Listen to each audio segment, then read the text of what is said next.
Hello friends, welcome back. ഈ ഒരു സീരീസിൻ്റെ first മുതലുള്ള എപ്പിസോഡൊക്കെ നിങ്ങൾക്ക് മിസ്സാവാതിരിക്കാൻ വേണ്ടിയിട്ടും ഇനി തുടർന്നുള്ള എപ്പിസോഡൊക്കെ കണ്ടിന്യൂസ് ആയിട്ട് കാണാൻ താല്പര്യമുണ്ടെങ്കിൽ നമ്മുടെ വാട്സപ്പ് ചാനലൊന്ന് ജോയിൻ ചെയ്തോളൂ കേട്ടോ. ലിങ്ക് ഞാനിതാ താഴെ ഡിസ്ക്രിപ്ഷൻ ബോക്സിൽ കൊടുക്കുന്നുണ്ട്. പിന്നെ ഈ ഒരു സീരീസ് തുടർച്ചയായിട്ട് കേൾക്കാൻ താല്പര്യമുള്ളവരാണെങ്കിൽ തീർച്ചയായിട്ടും നമ്മുടെ ചാനൽ സബ്സ്ക്രൈബ് ചെയ്യണം. അതോടൊപ്പം തന്നെ വീഡിയോക്ക് ഒരു ലൈക്കും തരണം. ലൈക്ക് തന്നാൽ മാത്രമേ ഉള്ളൂ നെക്സ്റ്റ് ഞാൻ വീഡിയോ ഇടുന്ന സമയത്ത് നിങ്ങൾക്ക് നോട്ടിഫിക്കേഷൻസ് ആയിട്ട് കിട്ടുള്ളൂ. പിന്നെ വാട്സപ്പ് ചാനൽ ഫോളോ ചെയ്ത് കഴിഞ്ഞാൽ നിങ്ങൾക്ക് കംപ്ലീറ്റ് എപ്പിസോഡ് മുടങ്ങാതെ അതിൽ കിട്ടുന്നതായിരിക്കും. അധ്യായം 240. ഗീതാമയും വിശ്വനാഥനും വീട്ടിലേക്ക് കയറി വരുന്നതും കണ്ടുകൂടുതൽ സിദ്ധാർത്ഥ് ഇങ്ങനെ അസ്വസ്ഥനായിരിക്കുമായിരിക്കും. ഗീതാമ്മ വന്ന് ചോദിക്കുന്നുണ്ട്, എന്താ സിദ്ധാർത്ഥ് നിനക്കൊരു ഗൗരവം? അന്നേരം സിദ്ധാർത്ഥ വിശ്വനാഥനോട് പറഞ്ഞിട്ട്, അച്ഛാ, അവളിപ്പോ ഗർഭിണിയാണ്. അവളുടെ വയറ്റിൽ വളരുന്നത് എന്റെ കുഞ്ഞാണ്. നിങ്ങൾ രണ്ടുപേരും എന്തിനാ എന്റെ ജീവിതം വെച്ച് കളിക്കുന്നത്? ഇതിങ്ങനെ സിദ്ധാർത്ഥ ചോദിക്കുന്ന സമയത്തിന് വിശ്വനാഥൻ ചോദിക്കുന്നുണ്ട്, എന്താ സിദ്ധാർത്ഥ് നീ ഈ പറയുന്നത്? വിശ്വനാഥൻ ചോദിക്കുന്നുണ്ട്, നീ എന്തൊക്കെയാണ് സിദ്ധാർത്ഥ് നീ ഈ പറയുന്നത്? ഞാൻ നിന്റെ ജീവിതം വെച്ച് കളിക്കാടെന്നോ? നിന്റെ നന്മക്ക് വേണ്ടിയിട്ടല്ലേ ഞാനെല്ലാം ചെയ്തത്. നീ ഒരു നല്ല ജീവിതം നയിച്ചു കാണാനാണ് എന്റെ ആഗ്രഹം. അന്നേരം സിദ്ധാർത്ഥ ചോദിക്കുന്നുണ്ട്, ഓ, അതിനു വേണ്ടിയിട്ടാണ് അച്ഛാ ഞാൻ ഇഷ്ടപ്പെടുന്ന പെൺകുട്ടിയെ നിങ്ങൾ തട്ടിക്കൊണ്ടുപോയത്? അപ്പോൾ വിശ്വനാഥൻ ചോദിക്കുന്നത്, എന്ത്? ആര് തട്ടിക്കൊണ്ടുപോയെന്നാ നീ ഈ പറയുന്നത്? ആ പെൺകുട്ടി ഞങ്ങളോടൊരു സഹായം ചോദിച്ചു എന്നുള്ളത് സത്യം തന്നെയാണ്. ഞാൻ അവളെ സഹായിക്കുകയും ചെയ്തു, അല്ലാതെ വേറൊന്നും ഞങ്ങൾക്കതിനെ പറ്റിയിട്ട് അറിയില്ല എന്ന് പറയും. അന്നേരം ഗീതാമ്മ പറഞ്ഞത്, അവൾക്ക് ഇവിടെ നിന്നും പോകണമെന്നാണ് അവൾ ഞങ്ങളോട് പറഞ്ഞത്. അങ്ങനെയുള്ള നീ എന്തിനാ അവളെങ്ങനെ പിടിച്ചു നിർത്താൻ നോക്കിയത്?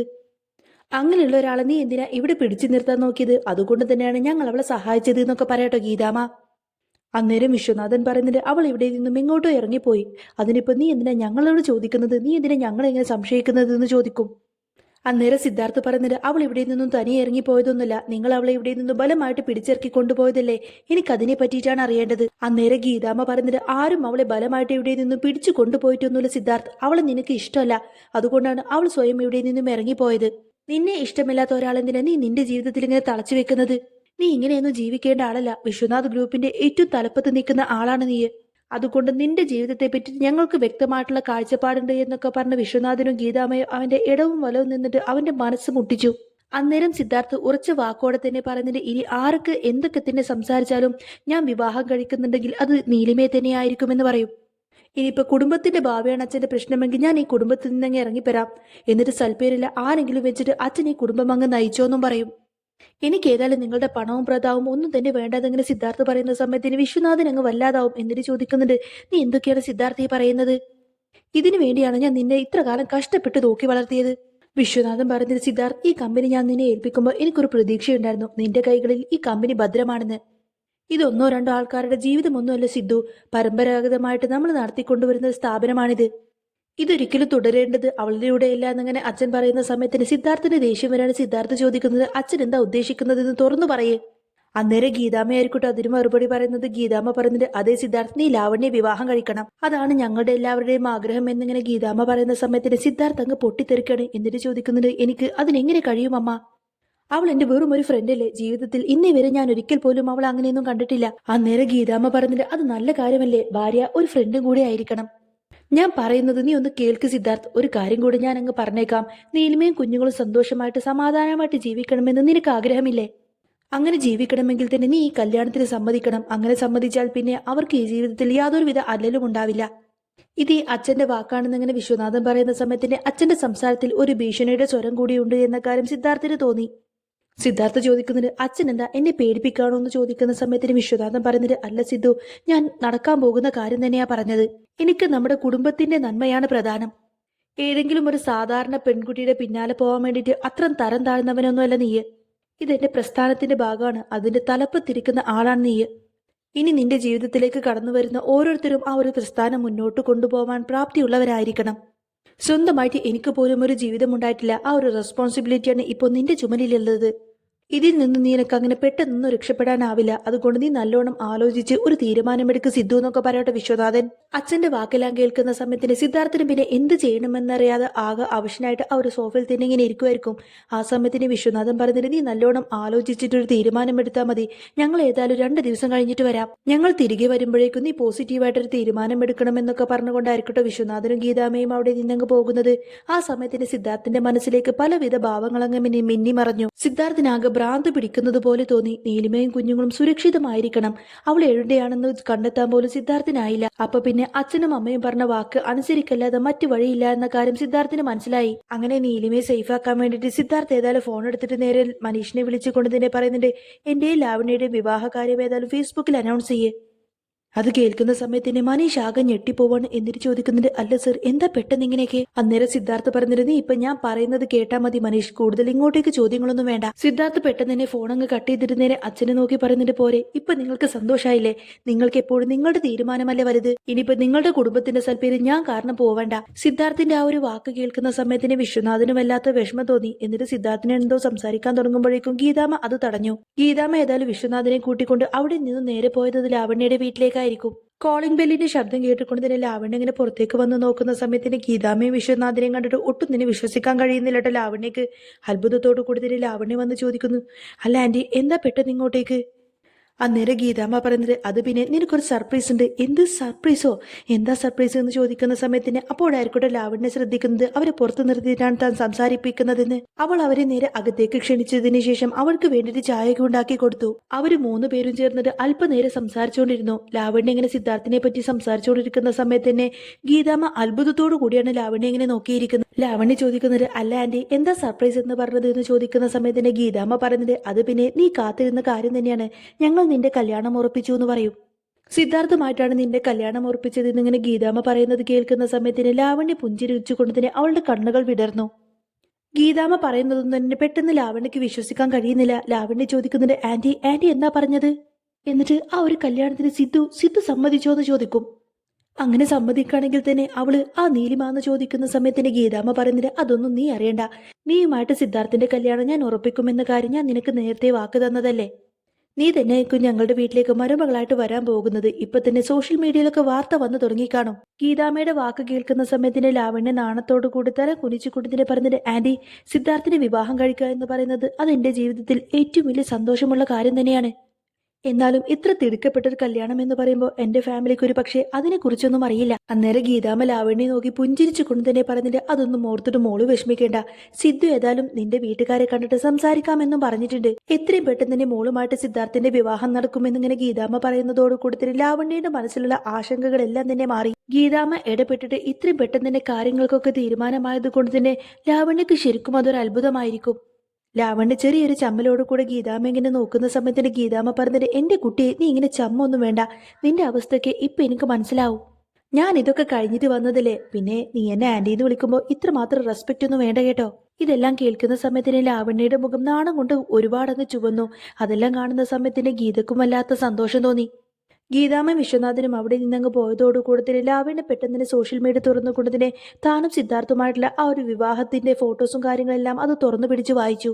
സിദ്ധാർത്ഥ് ഇട്ടിരിക്കുന്ന ആ ഒരു പോസ്റ്റിനിടയിലായിട്ട് ആളുകളെല്ലാം തന്നെ കമന്റ്സ് ഇട്ടതെല്ലാം വായിക്കുന്ന സമയത്തിന് ലാവണ്യക്ക് ഒരുപാട് സന്തോഷം തോന്നി. സത്യത്തിൽ അങ്കിളും ആന്റിയും കൂടി സിദ്ധാർത്ഥിനെ കാണാൻ പോയിരുന്നപ്പോ തന്നെ ലാവണ്യ ഇതെല്ലാം തന്നെ ഊഹിച്ചിരുന്നതാണ്. അന്നേരം അവരുടെ പ്രീതി പിടിച്ചുപറ്റാൻ വേണ്ടിയിട്ട് കുറെ കാര്യങ്ങൾ അഭിനയിച്ചതൊന്നും തന്നെ അത് വെറുതെ ആയില്ല എന്ന കാര്യമായിരിക്കും ലാവണ്യ ചിന്തിക്കുന്നത്. അങ്ങനെ സന്തോഷം കൊണ്ട് ലാവണ്യയുടെ ഹൃദയമിടിപ്പ് ഇങ്ങനെ കൂടിക്കൊണ്ട് നിൽക്കുന്ന സമയത്തായിരിക്കും ലാവണ്യയുടെ ഫോൺ റിങ് ചെയ്യുന്നത്. എന്നാൽ ആ സമയത്ത് ഹേമന്ത് ആയിരുന്നു ലാവണ്യയുടെ ഫോണിലേക്ക് വിളിച്ചിരുന്നത്. അതോടുകൂടി തന്നെ ലാവണ്യയുടെ സന്തോഷം പെട്ടെന്ന് അങ്ങ് ഇല്ലാതായി. ഓ, ഇവര് വിളിക്കാൻ കണ്ടൊരു നേരം എന്നൊക്കെ പറഞ്ഞ് ദേഷ്യപ്പെട്ടുകൊടുത്തിട്ട് ലാവണ്യ പെട്ടെന്ന് ആ ഒരു ഫോൺ അങ്ങ് കട്ട് ചെയ്യും. എന്നാൽ വീണ്ടും ഹേമന്ത് തന്റെ ഫോണിലേക്ക് വിളിക്കുമെന്ന് ചിന്തിച്ച സമയത്തിന് ലാവണ്യ പെട്ടെന്ന് ആ ഫോൺ അങ്ങ് സ്വിച്ച് ഓഫ് ചെയ്ത് വെക്കും. അവനോട് സംസാരിച്ചു കഴിഞ്ഞാൽ തന്റെ മൂഡ് പോകുമെന്ന കാര്യം ലാവണ്യക്ക് അറിയാമായിരുന്നു. അതുകൊണ്ട് തന്നെ അവനോട് സംസാരിച്ചിട്ട് വെറുതെ തന്റെ സന്തോഷം കളയാനൊന്നും ലാവണ്യ ആഗ്രഹിച്ചില്ല. കുറച്ചു ദിവസത്തേക്കെങ്കിലും അവനെ വെറുപ്പിക്കാതെ മുന്നോട്ട് കൊണ്ടുപോവേണ്ടത് ലാവണ്യയുടെ ആവശ്യം തന്നെയായിരുന്നു. കാരണം സിദ്ധാർത്ഥിനോട് എങ്ങാനും ഹേമന്ത് എന്തെങ്കിലും തുറന്നു പറയുമോ എന്ന് ലാവണ്യ ഭയന്നിരുന്നു. ഇപ്പൊ ഏതായാലും അവസ്ഥകളെല്ലാം തന്നെ മാറി മറിഞ്ഞല്ലോ. അതുകൊണ്ട് തന്നെ ഹേമന്തിന്റെ ആവശ്യം ഏതായാലും ഇനി ലാവണ്യക്കില്ല. അവൾ ഏതായാലും സിദ്ധാർത്ഥുമായിട്ടുള്ള ആ ഒരു കല്യാണം സ്വപ്നം കണ്ടിങ്ങനെ കിടക്കുമായിരിക്കും. സന്തോഷത്തിൽ ഇങ്ങനെ കിടക്കുന്ന സമയത്തായിരിക്കും ഹേമന്തിന്റെ കാർ അവളുടെ വീടിന്റെ മുന്നിൽ വന്ന് നിന്നത്. അവളോട് അനുവാദം പോലും ചോദിക്കാതെ ഹേമന്ത് നേരെ അകത്തേക്ക് കയറി വന്നു. ഹേമന്ത് എപ്പോഴും ഇപ്പൊ സ്ഥിരമായിട്ട് അങ്ങോട്ടേക്ക് വരാറുള്ളത് കൊണ്ട് തന്നെ ലാവണ്യയുടെ ജോലിക്കാരും തന്നെ അവനെ അവിടെ തടഞ്ഞില്ല. സിദ്ധാർത്ഥുമായിട്ടുള്ള ജീവിത സ്വപ്നം കണ്ട് വളരെയധികം സന്തോഷവതിയായിട്ട് ലാവണ്യ അവിടെ ഇരിക്കുന്നതും കണ്ടുകൊണ്ട് തന്നെ ഹേമന്തിന്റെ ഹൃദയമാകങ്ങ് തകർന്നു പോയി. കാരണം ഒരിക്കലും ആ ഒരു കാഴ്ച പ്രതീക്ഷിച്ചുകൊണ്ടായിരുന്നില്ല ഹേമന്ത് അങ്ങോട്ടേക്ക് കയറി വന്നത്. എന്നാൽ ഹേമന്തിനെ ഒട്ടും അവിടെ പ്രതീക്ഷിക്കാത്ത ഇല്ലാത്തത് കൊണ്ട് തന്നെ ലാവണ്യ ഒന്ന് ഞെട്ടി. എന്നാൽ അതൊന്നും പുറമെ പ്രകടിപ്പിക്കാതെ ലാവണ്യ ഇങ്ങനെ പുഞ്ചിരിച്ചുകൊണ്ട് ചോദിക്കുന്നത്, അല്ല നീ എന്താ ഇപ്പൊ ഇങ്ങോട്ടേക്ക് വന്നത്? ഞാനിപ്പോ കുറച്ച് തിരക്കിലാണ് ഹേമന്ത്, നിനക്കൊന്ന് ഇങ്ങോട്ടേക്ക് പറഞ്ഞിട്ട് വരാമായിരുന്നില്ലേ എന്ന് ചോദിക്കും. നീ വരുമെന്ന് പറഞ്ഞാൽ നിനക്ക് വേണ്ടിയിട്ട് ഞാൻ സമയം കണ്ടെത്തുമായിരുന്നല്ലോ എന്നിങ്ങനെ ലാവണ്യ മുഖത്ത് ഇങ്ങനെ ചിരി തേച്ച് പിടിപ്പിച്ചുകൊണ്ട് തന്നെ പറഞ്ഞു. ലാവണ്യയുടെ പെരുമാറ്റ സംസാരമെല്ലാം കേട്ടുകൊണ്ട് തന്നെ താൻ ആദ്യമായിട്ട് കാണുന്ന ലാവണ്യെ പോലെ ഹേമന്തിന് തോന്നി. കാരണം ലാവണ്യ ഒരിക്കലും ഇങ്ങനെയല്ല, ലാവണ്യക്ക് എന്തോ കാര്യമായിട്ട് മാറ്റം സംഭവിച്ചിട്ടുണ്ട്. ഹേമന്ത് പറഞ്ഞത്, ലാവണ്യ നീ ഇങ്ങനെ അവിടെയും ഇവിടെയും തൊടാതെ സംസാരിക്കാതെ എന്താ ശരിക്കും ഉണ്ടായതെന്ന് പറയാന്ന് പറയാട്ടോ ഹേമന്ത്. ഹേമന്ത് സംസാരിക്കുന്ന സമയത്തിന്റെ സങ്കടം കൊണ്ട് അവന്റെ ശബ്ദമെല്ലാം തന്നെ ഇടറുന്നുണ്ടായിരുന്നു. സിദ്ധാർത്ഥവും ലാവണ്യം തമ്മിൽ കല്യാണം കഴിക്കാൻ പോകുന്നു എന്ന ഓൺലൈൻ വാർത്ത കേട്ടിട്ട് ഒട്ടും തന്നെ വിശ്വസിക്കാൻ കഴിയാതെയായിരുന്നു ഹേമന്ത് നേരത്തെ ലാവണ്യെ ഫോണിലേക്ക് വിളിച്ചിരുന്നത്. എന്നാൽ ഹേമന്ത് വിളിക്കുന്ന സമയത്തിന് ലാവണ്യ കോൾ അറ്റൻഡ് ചെയ്തില്ല. അതുകൊണ്ട് ഇതിനെ പറ്റിയിട്ട് നേരിട്ട് സംസാരിക്കാൻ വേണ്ടി തന്നെയായിരിക്കും ഹേമന്ത് ലാവണ്യെ കാണാൻ വേണ്ടിയിട്ട് വീട്ടിലേക്ക് വന്നത്. ഹേമന്തിന്റെ ചോദ്യത്തിന് മുന്നിൽ ലാവണ്യ ഒന്ന് പതറിപ്പോയെങ്കിൽ പോലും അത് പുറമേ കാണിക്കാതെ ലാവണ്യ ശ്രദ്ധിച്ചു. ലാവണ്യ ചോദിക്കുന്നത്, ഹേമന്ത് നീ എന്താ ഉദ്ദേശിച്ചത്? ഞാനോ സിദ്ധാർത്ഥം തമ്മിൽ കല്യാണം കഴിക്കാൻ പോകുന്നതിനെ കുറിച്ചാണോ നിനക്കറിയേണ്ടത്? അതൊക്കെ നേരത്തെ ഓൺലൈൻ വഴി ന്യൂസ് വന്നിരുന്നതാണല്ലോ. ഏതായാലും ഞാൻ ഇപ്പൊ വളരെയധികം സന്തോഷത്തിലാണെന്നിങ്ങനെ ലാവണ്യ പറയുന്നത് കേൾക്കുന്ന സമയത്തിന് ഹേമന്തിന് പിന്നെ ഒന്നും തന്നെ മിണ്ടാനായില്ല. ലാവണ്യ വീണ്ടും പുഞ്ചിരിച്ചുകൊണ്ട് തന്നെ ഹേമന്തിനോട് ചോദിക്കുന്നത്, നീ എന്നെയും സിദ്ധാർത്ഥനെയും അനുഗ്രഹിക്കില്ലേ ഹേമന്ത് എന്ന് ചോദിക്കും. ലാവണ്യയുടെ വാക്ക് കേൾക്കുന്ന സമയത്തിന് തന്റെ ശരീരം മുഴുവനായിട്ട് ഇങ്ങനെ തണുത്തുറയുന്നത് പോലെയായിരിക്കും ഹേമന്തിന് തോന്നുന്നത്. ഹേമന്ത് വളരെയധികം വിഷമത്തോടു കൂടി തന്നെ ലാവണ്യോട് ചോദിക്കുന്നുണ്ട്, നിനക്ക് എങ്ങനെ എന്നോട് ഇങ്ങനെയൊക്കെ ചെയ്യാൻ കഴിഞ്ഞു ലാവണ്യ? അന്നേരം ലാവണ്യ ഒന്നും മിണ്ടാത്ത സമയത്തിന് ഒരു ദീർഘനിശ്വാസത്തോടെ അവിടെ നിന്നങ്ങ് എഴുന്നേൽക്കാണ് ഹേമന്ത്. എന്നിട്ട് പറയുന്നത്, ശരി ഇപ്പൊ എനിക്കെല്ലാം മനസ്സിലായി. നിനക്ക് സിദ്ധാർത്ഥിനെ കല്യാണം കഴിച്ചുകൊണ്ട് വിശ്വനാഥ് ഗ്രൂപ്പിനെ ഒരു അംഗമായിട്ട് മാറണം. ഏതായാലും നിന്റെ ആഗ്രഹം പോലെ എല്ലാം നടക്കട്ടെ. ഇനി ഒരിക്കലും നിങ്ങളുടെ ജീവിതത്തിൽ ഞാൻ ഒരു തടസ്സമാവുന്നില്ല. ഈ വിവരം അറിഞ്ഞപ്പോൾ എനിക്ക് ഒട്ടും തന്നെ വിശ്വസിക്കാൻ കഴിഞ്ഞില്ല. അപ്പോൾ നിന്നെ കാണണമെന്ന് തോന്നി, അതുകൊണ്ട് മാത്രം വന്നതാണെന്നും പറയും. ഏതായാലും നിങ്ങളുടെ വിവാഹത്തിനൊന്നും ഞാൻ എതിരല്ല എന്നൊക്കെ പറഞ്ഞുകൊണ്ടായിരിക്കട്ടെ ഹേമന്ത് അവിടെ നിന്നും പുറത്തേക്ക് ഇറങ്ങുന്നത്. അവിടെ നിന്ന് പോകുന്ന സമയത്ത് പോലും വേദനയോടെ ഹേമന്ത് അവളെ തിരിഞ്ഞു നോക്കുന്നുണ്ടായിരുന്നു. പക്ഷേ ലാവണ്യെ സംബന്ധിച്ചിടത്തോളം ഇത് അവളുടെ ജീവിതത്തിൽ ഏറ്റവും വലിയ സന്തോഷ നിമിഷം തന്നെയായിരുന്നു. ഇതേ സമയത്ത് സിദ്ധാർത്ഥാണെങ്കിൽ സ്വന്തം ശരീരത്തിൽ നിന്നും ആത്മാവ് വിട്ടുപോകുന്ന അതേ വേദനയിലായിരിക്കും. അവന്റെ ആത്മാവെന്ന് പറയുന്നത് നീലിമയാണ്. നീലിമയില്ലാതെ ഒരു നിമിഷം പോലും തള്ളി നീക്കാനൊന്നും സിദ്ധാർത്ഥിനെ കൊണ്ട് കഴിയില്ല. എന്നിട്ട് പതിവിലും വിപരീതമായിട്ട് അവൻ മദ്യപിച്ചു. എന്നിട്ട് പോലും അവളുടെ ഓർമ്മകളെല്ലാം തന്നെ അവനെ വേട്ടയാടി. വിവശനായിട്ട് അവൻ നേരെ സോഫയിലേക്ക് വീണു. അതെ, അച്ചുവിന് നാളെ പട്ടം പറത്താൻ പോകണമെന്ന്. നിങ്ങൾ നാളെ ബിസിയാണോ? ബിസിയാണെങ്കിൽ ഞാൻ അവനെ കൊണ്ട് തനിച്ചു പോയിക്കോളാം. നിങ്ങൾ അവനെ പറഞ്ഞ് മനസ്സിലാക്കിയാൽ മതി എന്നിങ്ങനെ നീലിമ പ്രതീക്ഷയോടുകൂടി തന്നെ സിദ്ധാർത്ഥിനോട് ചോദിച്ചു. അപ്പോൾ സിദ്ധാർത്ഥ് പറയുന്നുണ്ട്, എനിക്കൊരു തിരക്കുമില്ല. അവൻ പറഞ്ഞതുപോലെ നാളെ നമുക്ക് പട്ടം പറത്താൻ പോവാം. അവന്റെ കാര്യങ്ങൾക്കാണ് ഏറ്റവും മുൻഗണന എന്ന് പറയും. സിദ്ധാർത്ഥ് പെട്ടെന്ന് അവളുടെ കവിളത്ത് തൊട്ടുകൊണ്ടാണ് അങ്ങനെ പറഞ്ഞത്. ആ സമയത്തിന് നീലിമ ചോദിക്കുന്നുണ്ട്, സിദ്ധാർത്ഥ് നിങ്ങൾക്ക് എന്താ പനിക്കുന്നുണ്ടോ? നല്ല ചൂടുണ്ടല്ലോ നിങ്ങളുടെ ശരീരത്തിന്.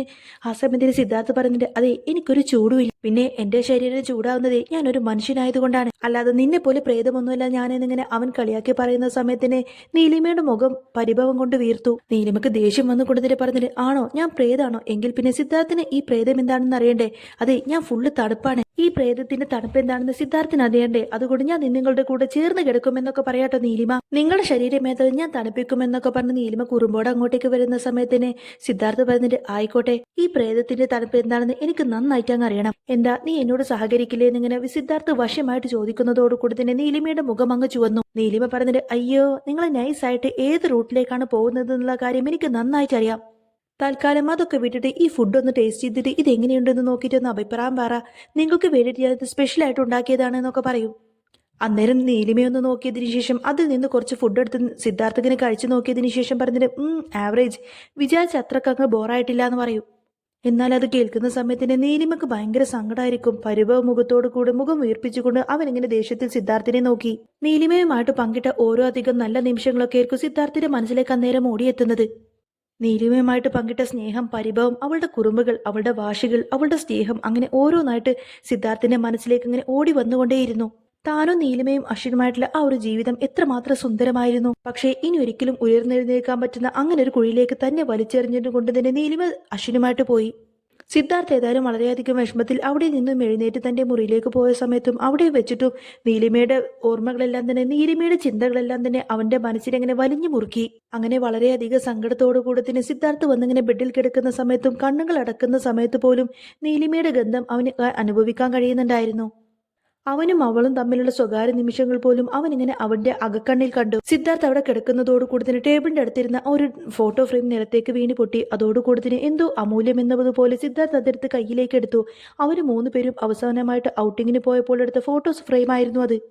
ആ ഫോട്ടോയിലേക്ക് തന്നെ ഇങ്ങനെ നോക്കുന്ന സമയത്തായിരിക്കട്ടെ സിദ്ധാർത്ഥിനൊന്ന് ആശ്വാസമാവുന്നത്. അങ്ങനെ നീലിമയെ തന്നെ ഇങ്ങനെ നോക്കി നിൽക്കുന്ന സമയത്തിന് നീലിമയുടെ മനസ്സിലേക്ക് നേരെ സിദ്ധാർത്ഥ് വരികയാണ്. സിദ്ധാർത്ഥിനെ തനിക്ക് നഷ്ടപ്പെട്ടു എന്ന ആ ഒരു കാര്യം അതൊരിക്കലും തന്നെ നീലിമയ്ക്ക് സഹിക്കാൻ കഴിയുമായിരുന്നില്ല. എല്ലാ അർത്ഥത്തിലും തനിക്ക് നീലിമയെ നഷ്ടപ്പെട്ടിരിക്കുന്നു എന്ന ചിന്ത അത് സിദ്ധാർത്ഥിനെ വല്ലാതെ അങ്ങ് ഭ്രാന്ത് പിടിപ്പിച്ചു. നീലിമയ്ക്ക് വേണ്ടിയിട്ട് തന്റെ സ്വന്തം ജീവൻ പോലും പണയം വെക്കാൻ സിദ്ധാർത്ഥ് തയ്യാറായിരുന്നു. കാരണം സിദ്ധാർത്ഥിനാണെങ്കിൽ അവളില്ലാതെ ഒരു നിമിഷം പോലും ഈ ഭൂമിയിൽ ജീവിക്കാൻ സാധിക്കുമായിരുന്നില്ല. എന്നാൽ വേദനയെ കടിച്ചമർത്താൻ വേണ്ടിയിട്ട് മദ്യത്തെ കൂട്ടുപിടിക്കുന്ന സമയത്തിന് അതെല്ലാം മറന്നു പോകുമെന്നാണ് സിദ്ധാർത്ഥ് ചിന്തിച്ചിരുന്നത്. പക്ഷേ മദ്യം കുടിക്കുമ്പോഴും നീലിമയുടെ ഓർമ്മകളെ അവനെ വല്ലാതങ്ങ് ശ്വാസം മുട്ടിക്കുകയാണ്. നീലിമയ്ക്കൊരിക്കലും താൻ മറ്റൊരു പെൺകുട്ടിയെ വിവാഹം കഴിക്കുന്നത് ഒട്ടും തന്നെ സഹിക്കാൻ കഴിയില്ല എന്ന കാര്യം സിദ്ധാർത്ഥിന് അറിയാമായിരുന്നു. പക്ഷേ താൻ ലാവണ്യെ വിവാഹം കഴിക്കാൻ പോകുന്നു എന്ന ആ ഒരു വാർത്ത സോഷ്യൽ മീഡിയയിൽ അറിയിച്ചിട്ട് പോലും അവളെ പറ്റിയിട്ട് യാതൊരു വിവരവുമില്ലല്ലോ എന്നൊക്കെ ചിന്തിച്ചുകൊണ്ട് തന്നെ സിദ്ധാർത്ഥിന് ആകെ സങ്കടാവുകയാണ്. ലാവണ്യമായിട്ട് തന്റെ വിവാഹത്തിന്റെ സമയം ഇങ്ങനെ അടുത്തുകൊണ്ടിരിക്കുകയാണ്. അതൊട്ടും തന്നെ സഹിക്കാൻ കഴിയാതെ സിദ്ധാർത്ഥ് നേരെ ഷെൽഫിലേക്ക് ചെന്നിട്ട് ഒരു മദ്യക്കുപ്പി എടുത്തിട്ട് അതിലേക്ക് വെള്ളം പോലും ചേർക്കാതെ നേരെ തന്റെ വായിലേക്ക് കമഴ്ത്തി. എന്നാൽ തൊണ്ടയിലൂടെ മദ്യം ഇറങ്ങി പോയിട്ട് പോലും തന്റെ ശരീരത്തിന് തന്റെ മനസ്സിനെ അതൊന്നും മറക്കാൻ കഴിയില്ല എന്ന കാര്യം സിദ്ധാർത്ഥിന് മനസ്സിലായി. കുറെ അധികം മദ്യം കഴിച്ചതിന് ശേഷം തന്റെ മുന്നിൽ നീലിമ വന്ന് നിൽക്കുന്നത് പോലെ തന്നെ സിദ്ധാർത്ഥിന് തോന്നി. പക്ഷേ അവന്റെ കണ്ണുകളൊക്കെ മങ്ങിയതായതുകൊണ്ട് തന്നെ അവനൊന്നും തന്നെ കാണുന്നുണ്ടായിരുന്നില്ല. അവൻ പരിഭ്രാന്തിയോടെ നീലിമയുടെ പേര് വിളിക്കാൻ ശ്രമിക്കുന്നുണ്ടെങ്കിൽ പോലും അവന്റെ നാവ് അങ്ങ് കുഴഞ്ഞു പോകുന്നുണ്ടായിരുന്നു. അവൾ ഇങ്ങനെ നിലവിളിക്കുന്നത് പോലെ സിദ്ധാർത്ഥിന് തോന്നിയെങ്കിൽ പോലും അവൾക്ക് എന്തോ തന്നോട് പറയാനുണ്ട് എന്നുള്ള കാര്യം സിദ്ധാർത്ഥിന് മനസ്സിലായിക്കൊണ്ടിരുന്നു. നീലിമ, നീ എവിടെയായിരുന്നു എന്നിങ്ങനെ സിദ്ധാർത്ഥ് ചോദിക്കുന്നതും കേട്ടുകൊണ്ടായിരിക്കും ഗീതാമ്മ അങ്ങോട്ടേക്ക് വരുന്നത്. എന്നാൽ സിദ്ധാർത്ഥ് ആണെങ്കിൽ ആകെ ഇങ്ങനെ കള്ളും കുടിച്ച് കൂസായി നിൽക്കുന്നതും കണ്ടുകൊണ്ടതിനെ ഒട്ടും തന്നെ വിശ്വസിക്കാൻ കഴിയുന്നില്ല കേട്ടോ ഗീതാമ്മക്ക്. നീലിമയെ നഷ്ടപ്പെട്ട വേദന സഹിക്കാൻ കഴിയാതായിരിക്കും തന്റെ മകൻ സിദ്ധാർത്ഥ് ഇത്രമാത്രം കള്ളു കുടിച്ചത് എന്നൊക്കെ